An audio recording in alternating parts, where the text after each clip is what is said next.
Yan pa, yan. May pa isang baboy, oh. Dito tagapakain ng baboy, mukhang baboy.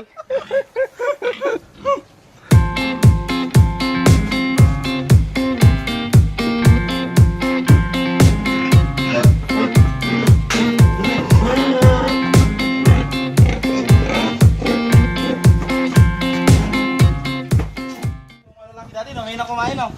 Oh. Oh, yan mga viewers, yun po yung may-ari ng baboy.